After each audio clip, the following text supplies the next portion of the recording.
were taught by their parents, out of the Bible or learned on a horn book. Many children were taught the Bible at school and learned basic math and reading at home. The idea that uneducated citizens could ruin the political structure of society scared many Republicans into funding public schools. Blacks were forbidden to learn to read and to write in the South and rarely in the North. It all began to change in the 19th century after the Second Great Awakening launched many reform movements, which pushed for mandatory, free, and public education.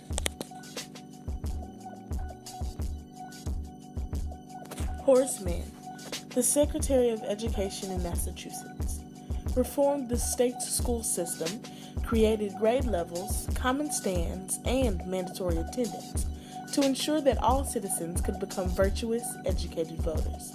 Many states started to copy his system, and by 1870, all states, but not until the mid-19th century, a census report indicated that little more than half of all girls attended school.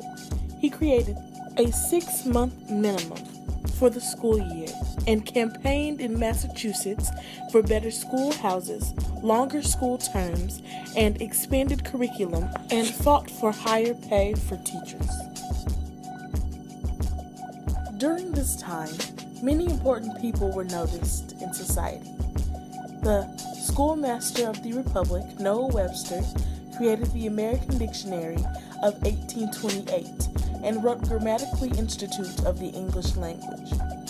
John Joseph Hughes led a movement for denominational public schools, so the large Irish Catholic immigrant population would not have to do things like read out of the King James Bible.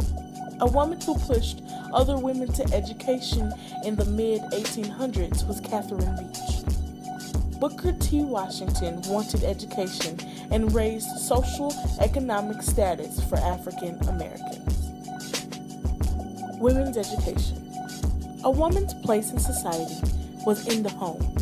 It represented an attitude towards women's education during the 1800s. Women's education was frowned upon because it injured the woman's weak brain, undermined health, and rendered young women unfit for marriage. Women lived in a country founded on basic freedoms and equal rights they themselves were routinely denied. Through the cult of domesticity was the prevailing attitude, even among educated women.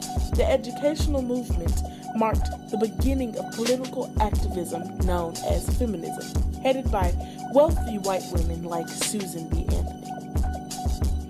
The stepping stones of reforming women's education was opening college doors for female students, increasing the right for women to have an education, increased the contribution to lower the birth rate, and began political activism known today as the feminist movement.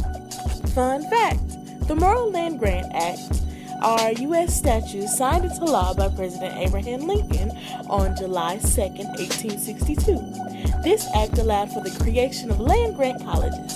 This basically meant that the Congress would provide grants of land to states in order to finance the establishment of colleges specializing in agricultural and mechanic arts. Most American women had no chance to work for profit outside their houses, so many women found work outside traditional spheres in reform movements. Okay, let's go to the thought bubble. Reform movements were open to women partly because if women were supposed to be the moral center of the home, they could also claim to be the moral conscience.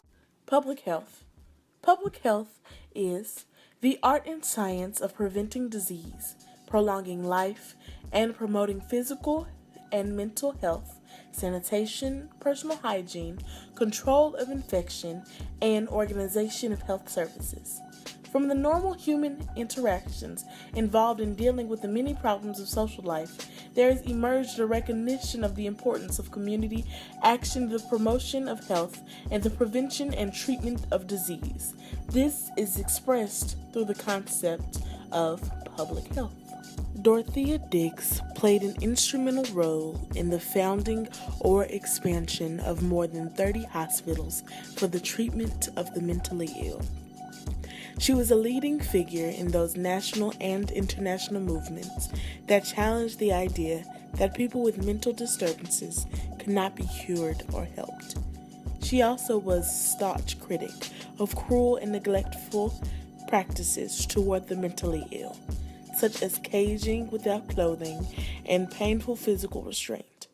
Dix may have had personal experience of mental instability that drove her to focus on the issue of asylum reform, and certainly her singular focus on the issue led to some important victories. In 1841, Dix volunteered to teach Sunday school classes to female convicts in East Cambridge Jail. During her visits, she saw people with mental illnesses who had been treated inhumanely and neglectfully, and she became determined to improve conditions. She began to investigate the treatment of the mentally ill in Massachusetts, and in 1843 submitted her first memorial to the state legislature. Beginning in the early 1820s, a new phase of reform, known as the social reform, moved rapidly throughout the country. This reform movement was aimed particularly at the conditions of prisons, punishment for crimes, treatment of the mentally ill, better institutions for them, and imprisonment for debt. Conditions of jails were extremely volatile because the cells were often very small with poorly equipped hygiene facilities, and large amounts of people were crammed into them. The end result was basically a filth hole ravaged with diseased and overpowering stench. Punishment for crimes were often severe, in which those who committed an offense often suffered immense torture or death.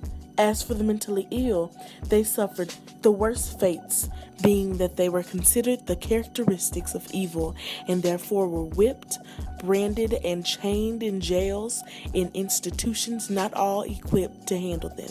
Lastly, people who were unable to pay any debt accumulated were thrown into debtors' prisons, where supplies were utterly atrocious.